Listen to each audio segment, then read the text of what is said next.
السلام الله عليكم سودو هديتي مركوادان soo boqoto waan igu yahay Naasir Cabdillaahiya iyo barnaamijkeeni jimciye jahwareer kaas inuu kaga warano mowduucyo ama barnaamijyo ay dhalinyaro ahaan iyo ka bulsho ahaan baa tahay inaynu ku baraarugsanaano ama ka wada doonno haddii loo baahan yahay mowduucina maanta hadaad wax doodaad ka qabto ama aad wax ku kordhinaysaa ama wax ka reebiso waxaad nagu reebi doontaa commentiska barnaamijkeeni jimcihii hore waxaan kaga waramaynay waxa loo yaqaan caajiska iyo faa'iidada inuu leeyahay ka bulsho ahaan ka dhalinyaro ahaan iyo ka shakhsiyanba waxaa jiray comments laga soo dhiibtay oo dhowr qof comments ka soo dhiibeen waxaa kamid ahaa inaad weydiinayseen wallahi adan ku soo mowduucyada gaagaaban soo dhig TikTok taasoo sameeyay biidnillaahi alkariim haddaad doonayso xagana ku soo qori doonaa comments TikTok naga soo raac موضوعنا maanta niska guda gali doonaa موضوعنا maanta waxaan ka waramaynaa waxa loo yaqaano aaminaada ama iimaanka ka waramayna maaha oo awood ma lihin ama ma lihin aqoon aan kaga warano iimaanka islaamka iyo qofka islaamka iimaankiisa balse iimaanka maanta ka waramayna waxa weeyaan mid ka duwan waxa weeyaan inaad aaminsanaato awoodaada shakhsiyeed inaad aaminsanaato afkaarahaaga inaad aaminsanaato inaad wax qaban karto ama waxaad qabanaysa inaad aaminsanaato inaad ka guulgaari karto ka bulshada Soomaaliyeed ahaan waxa aad ay tahay mid inooga dhex maqan mowduuca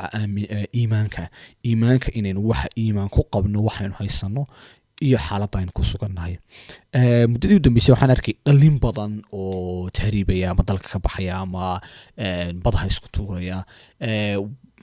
يعني يوروب الصعدة وحان آمسنهاي مid kamida sababaha u weyn ee ay dhalintu dalka uga baxayaan ama Yurub u galayaan waxa weeyaan inay in meel aaminaadi aaminsanaan lahayn ay ka maqan tahay meel ay aaminsiin wiilka ama gabadha dhalinyarta ee maanta dalkii hooyo ka baxaya tahriibay dhulkiisa intuu ka tago tahriibaya wuxuu aaminsan yahay dalkiisa inaan fursad u olin dalkiisa inaan horumar u olin dalkiisa inaan يعني وهقوله كسمين كرين وحرمر كسمين كرين ومستقبل كسمين كرين تعكس جدا وآمنين هي إن وده مضاش شيء أما يوروب أما مش وصلا مش يدون تاهاته إن وحرمر يالو إنه مستقبل كسمين كرا إنه نلال كسمين كرا مدنا ومد يعني قفل با أرتا السجا وددي tii u saxan iyo tii khaldan iyo halkuu socdo kale ujeedkiisa qof walba isaga garanaya balse sababta u weyn ee u tahriibno ama uga baxna dalkeena waxa weeyaan aaminaadaas inaanu dalkeena aaminsanayn wadanka aynu soconaa ama meesha aynu soconaa qurbaha ahna aynu aaminsanahay inay wax inaga horeeyaan ama mustaqbal ama horumar kay doontaba ha ahaatee waxa jira su'aal ayaan doonaynin isweydiino kadib intaanaynu aad ugu sifaan mowduuceena waxaad ii sheegtaa goormay ahayd goortii kuugu dambeysay ama haddaad xasuusato shay ama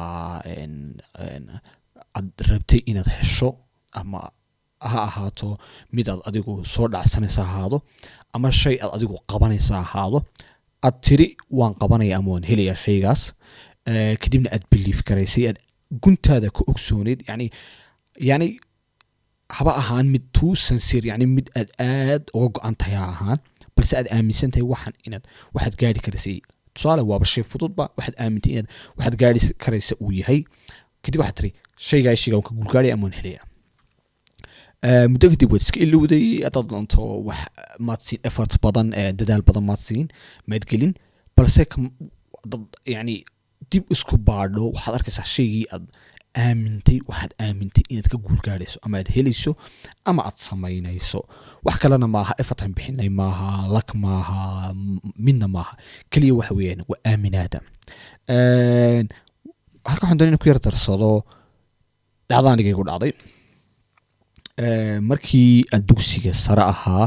especially form 2 dugsiga 12aad dugsiga 10aad dadka maybe hadee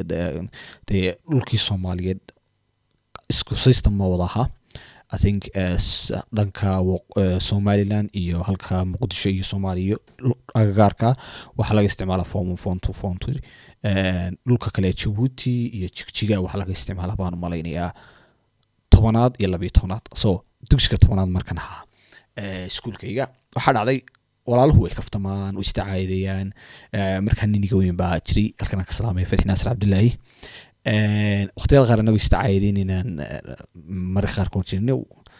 muxuu ahaay magaalada ka shaqo tag fanfoor baa tahay orod magaalada ka shaqo tagnay oo muxuu ahaay iskuulka iyo nusacaagi waxa dabaro mustali macallin buu isagu waqtiyada qaar waqtiyada qaar aanu macallin hayna way jirtay oo xiliyadan hadalada ku turtuuri jiray kadib wuxuu ugu oran jiray asoo gaadid da'dan asoo gaadid yani xilligan maanta foontu waa tahay 2 sano ku haray xaaladan yani position-kan taaganay kabayga ma xidhnid laakiin kabayga marka soo gaadho ayaan arki doonaa waxa samayso tan waxaan ku oran jiray anigu waa shaqo tagaya وانا شغينيا شغلكي iyo nusaacay iyo hawlahaygan aan adbaranayo at that point ogi how yani ma hayo plan ma hayo qorshe ma hayo ballan qaad midna ma hayo laakiin waxa kaliya hayo waxa weeyaan clear belief inaan aaminsana inaan yani aan samayn karo ama ka guul gaari karo ama suurta galin karo waqtigii soo gudbay form 4 baan nimid and then waxaan ku kaliya aan dhex taagan anoo gelina shaqaysanay gelina wax barasho dhiganaya sidan sheegayna muxuu ahaay dabaraya noloshii iskuulka may jirin qorshe weyn oo ka lahaa may jirin dadaal badan oo ku bixiyay may jirin daba orod iyo rabitaan badan oo aniga dhex guuxayo balse shay aan idhi waan sameynaya oo aaminsanaa buu ahaa ilaahayna uu tala saartay marka aaminaadu يعني intaasoo kale occasion ama marxalado kale oo ay dhacday way jirtaa onan ama xasuusnaa ama aan xasuusnayn balse muhiimadu yani sheegad aaminsan tahay aaminaad belief daba taagan oo xoog awood loo aaminsan tahay mustal waa shay inoo suurta galaya buugan akhrinayba waxa jirtay tusaale nin oo book think and grow rich la yiraahdo author ka book wuxuu kaga waramay taariikh nin la shaqeeyay ama partner ama la ahaa partner la ahaa Thomas Edison ninkii aasasay laambada inkastoo meelaha qaarna la yiraahdo laambada mu aasaasin isagu macluumaad kale oo caraba aasasay macluumaadku soo xigtay aduu sheeko saasa laakiin ninka ku qoran inuu aasasay laambada Thomas Edison nin la oran jiray C Barnes buu ahaa C Barnes wuxuu ahaa wiil dhalinyara magaalada ku nool Mareykanka ma garanayo wuxuu gaaray go'aan ama rabitaan ah inuu la noqdo partner ama kalkaaliye business ay noqon maybe Nikola Thomas Edison wiilkan muu hayn qorshe muu hayn xirfad uu Edison u baahay muu hayn experience muu hayn hanti uu Edison u baahay balse kaliya wuxuu soo rabay inuu la noqdo partner Thomas Edison kadib shandadiisu qaatay isagoon hanti iyo wax kala wadan wuxuu aaday shirkadii Thomas Edison wuxuu dalbaday inuu la kulmo Thomas Edison waa loo diiday ma jooga baa lagu yiri mar adigu dhowr jeer baa la diiday laakiin taa uu sugayo wuxuu ahaa mid aan rajo dhigayn Thomas Edison markii ugu dambeyntii wuu aqbalay waa loo geeyay wada kulmeen kadib waxa laga dhigay shaqaale shirkadda shaqaale toosana ma aha shaqaalaha warshada laga dhigay isagu wuxuu doonay inuu partner la noqdo partner yani waa qof kula meel ama aanad maamulin idinku wada shaqaysaan balse waxa laga dhigay shaqaale ma oran Barnes ma oran anigu waxaan noqday inaan rabay inaan la noqdo partner ma rabin inaan noqdo shaqaale hoosaad marka sida awoodeed ma si shaqeyn waa ka tagaya ma oran wuxuu yiri shaqadiisii uu bilaabay wuxuuna go'aansaday inuu meeshu doonay inuu gaaro oo inta ka horeysan uu shaqeeyo oo u dhawaado kadib muddo markuu meesha ka shaqeynayo maalin baa chance u soo horbaxay nin diisuna furan buu ahaa aaminsan inuu noqon karo partnerka Thomas Edison isagoo backgroundkiisu uu nothing yahay wax hanti waayo wax aqoon waayo wuxuu xirfad waayo wax experience uu ku gaari karo booska aanay jirin laakiin aaminsan naftiisa iyo qorshihiisa kadib waxa dhacday waqtiga kamid ah uu machine uu aasasay Thomas Edison ay nimankii sales ka ahaa shirkadiisu waxa uu sheegay Thomas Edison inaanay suurto galin in ay iibiyaan ama iibgeeyaan machine-kan kadib uu arkay Barnes fursada wuxuuna aaminsanaa inuu iib geyn karo. Edison buu u tegey wuxuu ku yidhi waan iib geynayaa anaa iib geynaya isii fursaddii waa la siiyey uu ku guulaystay. I think telegraph buu ahaa mise telephone wax saas uu ahaa mashiinkaasi. Mashiinka uu ku guulaystay inuu iib geeyo weliba uu si aan inaba caadahan u iib geeyo oo tiro badan iibiyo. kadib wuxuu la noqday partner Thomas Edison. waa wiilkii shandad isagoo wata magaalada soo galay aqoon xirfad lacag midna aan wadin kaliya aaminsanaa inuu partner la noqon karo Thomas Edison. waa nin yani dadka ugu saameynta badan la dunida oo leerka isticmaalayno waxaa ifinaya ninka aasaasay ahaa. Thomas Edison laftarkiisa waxaa jirtay waqtiyada ka mid ah in nimankii injineerada meeshiisa ka shaqaynayay mashiin uu sheegay uu rabay inuu ikhtiraco ay yidhaahdeen Edison oo macquul maaha mashiinkan sameynaa macquul maaha yani waanu yani xad walba waanu jibin score walo yani wax walo muxuu ahaay macquul ahaa waanu sameynay laakiin macquul maaha in mashiinkan la sameeyo. kaliya jawaab kaliya u sheegay wuxuu ku yidhi haddaanan khaldayn wuxuu yidhi waddo kale ma haysan inaad ilaa mashiinkaa samaysaan mashiinkaa mooye inaad ka hirgelisaan mooye wadda kale ma jirto. يعني meel looga noqonayo male 1000 jeer guul dareysta 100 jeer guul dareysta mashiinkii waa la waday waa laga guul gaaray. isaga laftirkiisu markuu laambada aasaasay 1000 jeer buu guul dareystay. kelmadii uu yidhi waxay ahayd maan guul dareysay laakiin waxaan soo arkay 1000 waddo oonay u shaqaynayn 1000 waddo oonay u shaqaynayn. marka wuxuu aaminsanaa inuu ugu dambeynta gaadhayo bahasha laakiin ay ka horeeyaan caatiq iyo dhibaatooyin iyo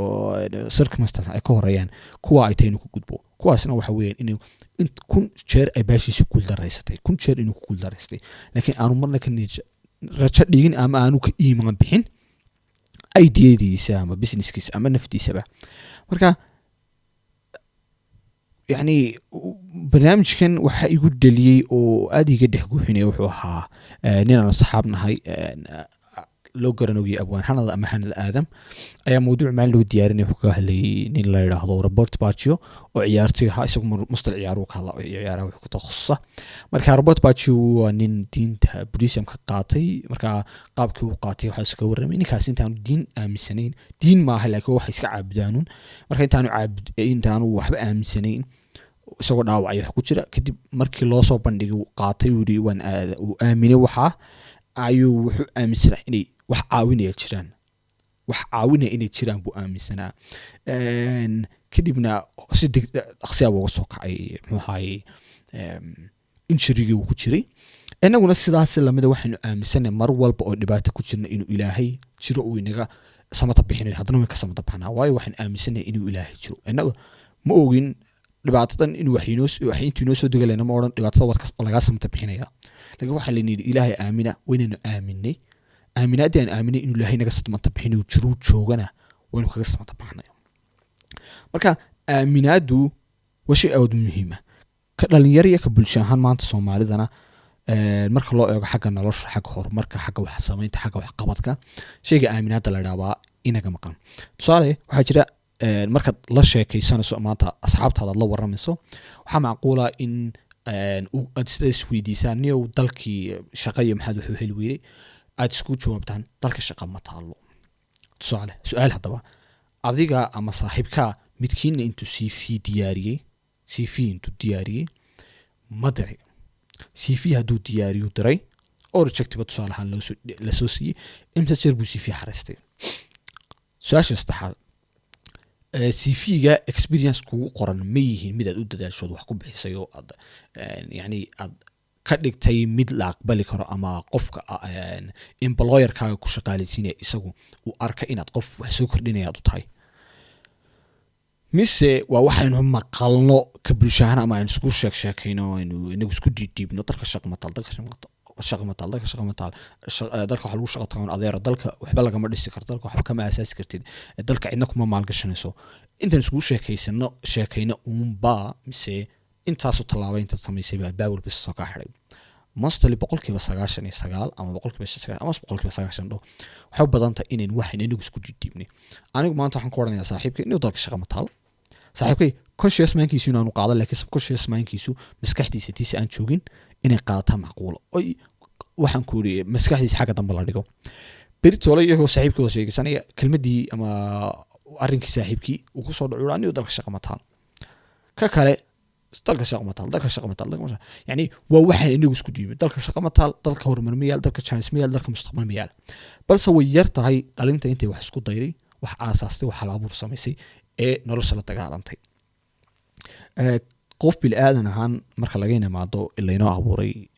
in ilaahay caabudno an nacbud allah walaa nushrika bihi shay-an waxaan u baahannahay waxaynu u soconno yoola aynu u soconno waxaynu u dadaalno waxaan u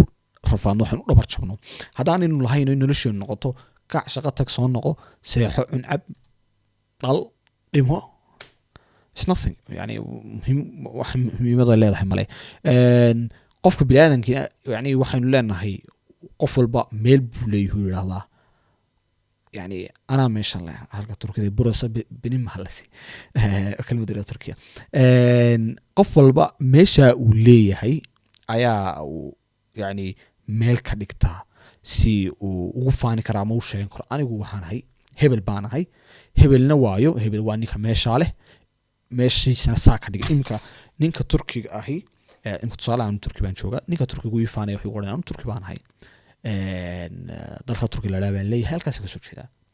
sharaf weeyaan sharaf waayo wuu dhistay meeshiisa uu qurxiyey uu wanaajistay horumar buu gaarsiiyey ugu faanaya laakiin maanta haddaanu lahayn inuu ka tahriibo ama uu ka tago oona aaminin dalkiisa cidna uma dhisayso maanta inta cid inoo timaado dhulkeena uma dhiso cid ina aaminaysa haddaan inagu aaminin dhulkeena iyo dalkeena iyo resourceka iyo nafaheena aanaynu aamin ma jirto cid ina aaminaysa maanta haddaanan anigu aaminsan inaan muxuu ahaye adoo alla ku idmaayo aan lacag samayn karo ama aan businesskaan wax ka dhalin karayo dee waalidkiintu isaga imaaday odhan maayo muxuu ahaye hoo lacagtan iyagoo og inaanan aaminsanayn nafteeda oon yani uba dhaqaaqin iskuba ururin isku dawaqin oonan hal tallaabana u qaadin dee intay imaada lacag u khasaarin maayo u odhan maayo hoo business ku fur way ogi waa inaan baabinayo eg haddaan anu inaan aaminsanayn inaan business qaban karo way ogyihiin so waqtiyo lacag kuma luminayaan laakiin hadday ogyihiin inaan dadaalayo oon muxuu ahaye aan leeyahay mentality business aan leeyahay muxuu ahaye aan u heelanahay inaan wax sameeyo way aaminayaan inay ila soo doontaan anoon weydiin baa macquul ugu dhahan hoo dhaqaalahan hooyo ku abuur waxaad doonayso marka haddaanan inagu ka dhalinyar ahaan aanaynu aaminin dhulkeenna haddaanaynu aaminin dalkeenna haddaanaynu aaminin nafaheenna iyo kartideenna iyo maskaxdeenna ma jirto cid ina aaminaysa ma jirto cid intay inoo timaada ina aaminaysa ama hanti inagu aaminaysa ama caawimaad dee ina siinaysa waayo yani qofaad ogtahay inuu wax ku qaban karo waxaanad u dhiibayso ayaad wax u dhiibayso yani soomaalida waxay dhahdaan nin haysta asin maamaadi waxay ahayd nin haystaa nin dhargay baa loo beeriyaa bay ahayd mise nin haystaa wax la siiyaa calaa kulli xaal qof ka naftiisa aaminsan unbaa la aamini karayaa aaminaaduna waa waxaynu u baahannahay aaminaad waa waxay naga maqan inaynu aamino kartideenna inaynu aamino nafaheenna inaynu aamino dalkeena inaan aamino resourcekeena inaan aamino maskaxeena iyo afkaaraheena iyo inaynu ka guulgaari karayno wax walba aynu go-aansano waayo dal walba dhul walba shirkad walba qof baa aaminay dad baa aaminay markii eber ahayd dad baa aaminay oo arkayay oo u sawirnayd suurad arkayay beritoole inay shirkaddan guulaysanaysa waxay noqon doonto adiguna waa inaad aamintaa kartidaada naftaada iyo muxuu ahaye dalkaaga iyo afkaarahaaga oy kuu muuqdaan dharaar iyo aroor iyo habeenba ay kuu muuqdaan suurad ah yani tutanka qurux badan haddaad idea hayso ideadaada guulaysata waa inaad kuu sawirnaataa suuraddeeda aragtaa subax iyo dharaarba habeen iyo dharaarba waa inaad aragtaa dalkaaga oo kanka qurux badan oo horumar gaadhay habeen iyo dharaarba waa inaad aragtaa naftaada oo horumar gaadhay habeen iyo dharaarba waa inaad aaminsanaataa waa inay ahayn ama yurub gal ama meel kala gal ama dalka joog yani waxba kama guulgaari karti yani noloshu ku adkansa waayo waxaad qaadaba waad ka niijabi waad iska dhig waayo aaminaad ma haysid you don't have a belief ma aaminsanid waxaan iimaan uma haysid marka mawduuceena maanta waa mawduuc aada u muhiima wallaahi muddo badanna aniga يعني qaabab iimaanku maaha kan oo kaliya laakiin qaabab badan baa jira uu nolosheena u saameynayo ama uga qayb qaadanayo ama